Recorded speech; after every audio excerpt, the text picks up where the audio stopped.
Hello, good morning. Well, it's 8 a.m. here in Memphis, Tennessee. My name is Ibrahima Basse, and today I would like to talk to my fellow African brothers and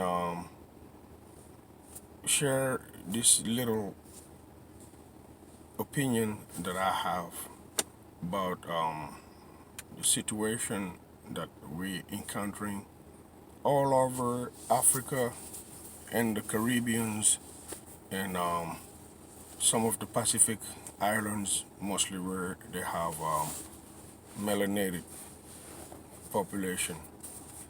Well, we cannot talk about every subject as to what the problems are that we're facing, but we can focus on just one topic and try to bring an insight and awareness so that people can realize and appreciate um, how much laws can transform a society. Okay, I'm not an expert in this, but I've been observing for many years, and I'm just trying to, bring the little that I have researched and watched all throughout the world, and maybe somebody can profit from this. Okay,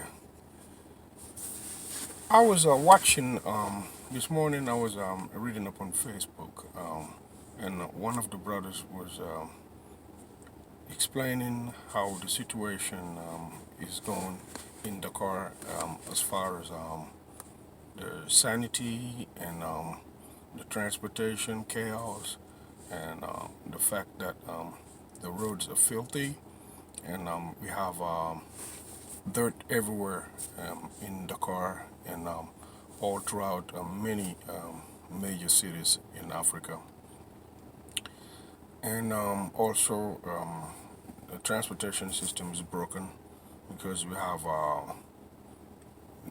don't have a system where the government makes sure that every bus that's transporting people is safe to drive people wherever they're going, so that it may be an accident, but it's not going to come from the fact that the equipment that they're using is not safe because that's their job. But that's not what we're going to talk about today because that's a very long story by itself. We cannot finish talking about it in days. What I would like to focus on is one thing because there's a science called Six Sigma that I talk to people about, and in that science, what they do is they try to bring all the problems back to one problem and see what the major problem is so that they understand that that's most problems come out of result from one problem. So it just one problem breaks and becomes multi problems. But in fact, if you were able to root out that one problem and get rid of it, more than likely you will be able to eliminate many more problems that you don't have to address directly by themselves, just by one by one. And in this situation here, I have to um, say this here.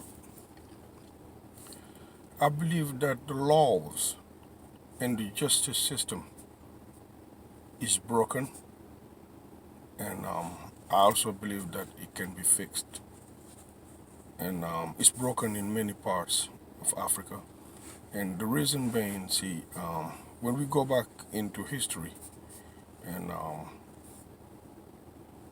and understand that anytime there's more than two people living together, there must be a set of rules, conventional rules that all three people must abide by.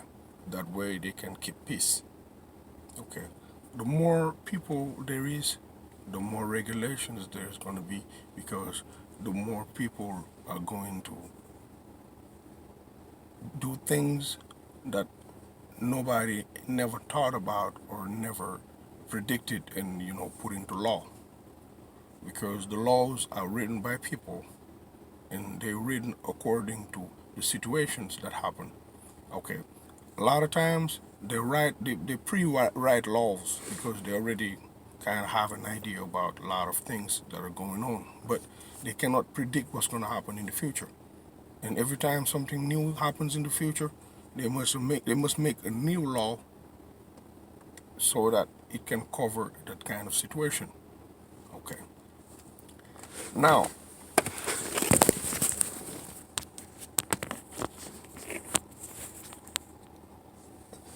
the main problem that we're facing is our justice system.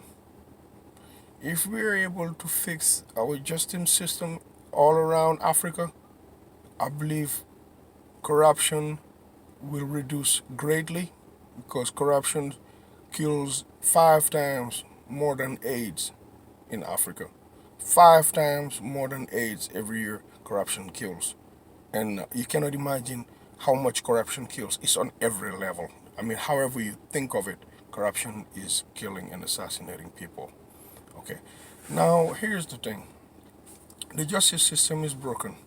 There is not enough courts of justice anywhere in Africa. And what I mean by courts of justice, you cannot combine everything into one court. They have to break down the courts and have special courts for different problems. That's number one. They need to accelerate the process in the court system. Some people get locked up in Africa for 2 years because they're never able to see the judge. We all know how it works. If you don't know nobody in the system, you more than likely will not be able to meet the judge anytime soon, because they're gonna remove you off the ballot and they're gonna remove your name of the list of the people who's supposed to see the judge that day, and replace you with somebody who knows somebody in the court system. And I believe it's because there's not enough judges. Because one thing is for sure, the people in Africa pay taxes. The government is not representing the people properly, and the government is not holding on to their guarantees. They're not holding on to their side of the guarantees that they're supposed to have for the people. There's a minimum that government is supposed to have for people. At least any citizen of any country in the world should be able to see a judge within no more than 48 hours. You cannot keep somebody more than 48 hours in cells without they be able to see a judge who's going to decide whether they're right or wrong. And if they're right, the judge is going to release them, because everybody is innocent until they get to the court of law. If there's not enough judges, it's going to be a problem.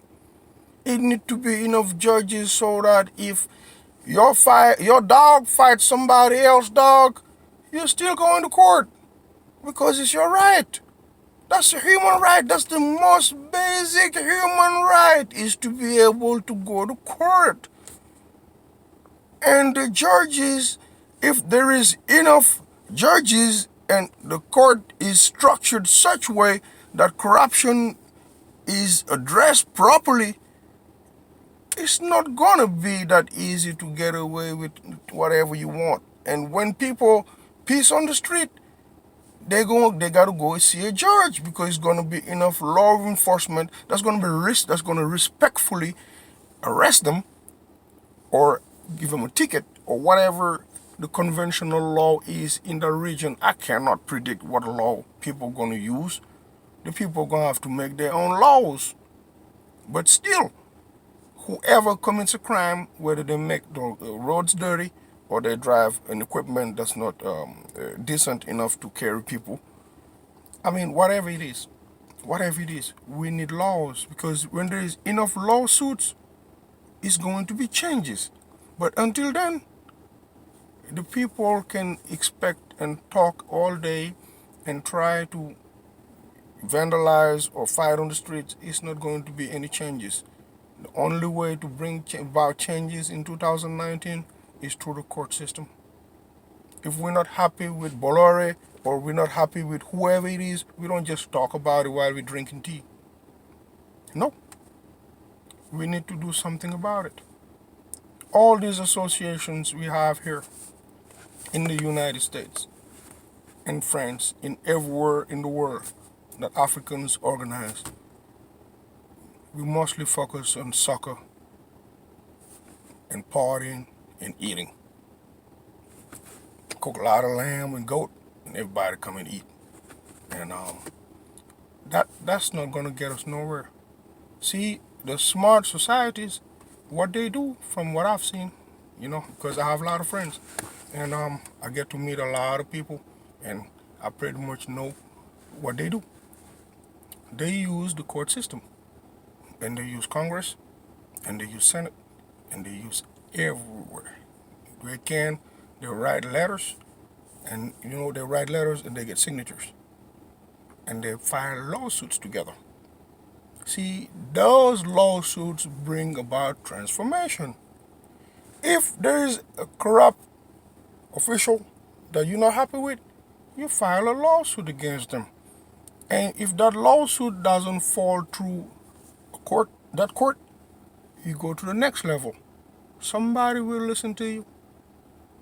Don't just play dead and play the victim and be weak. Use the court system. Use the court system. And thank God now, pretty much it's hard to find illiterate people because of Facebook and all these social media, WhatsApp and all that. Most people can kind of read and have an idea of what's going on. So naturally, things are changing themselves in Africa, but we have to help ourselves. And helping ourselves means focusing in the court system and focusing in the judiciary system, because that's where all the problems lay. If the court system change and the justice system gets right, many things will change with it. I'm not political. I just love Africa. And I know Africa is being victimized because of ignorance. I don't hate anybody, but the world is set up such way, it's a competition. So everybody tries to get ahead, and I believe us Africans can get ahead as well because we have everything it takes to get ahead. And with the right mind and the right body and the right soul, we know everything we want, we can get it. It's out there, you know.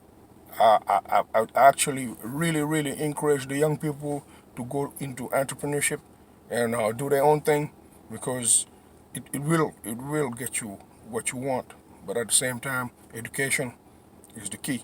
You never stop educating yourself. You must educate yourself at all times. And I'm not trying to teach anybody, but this is what it is. It is what it is.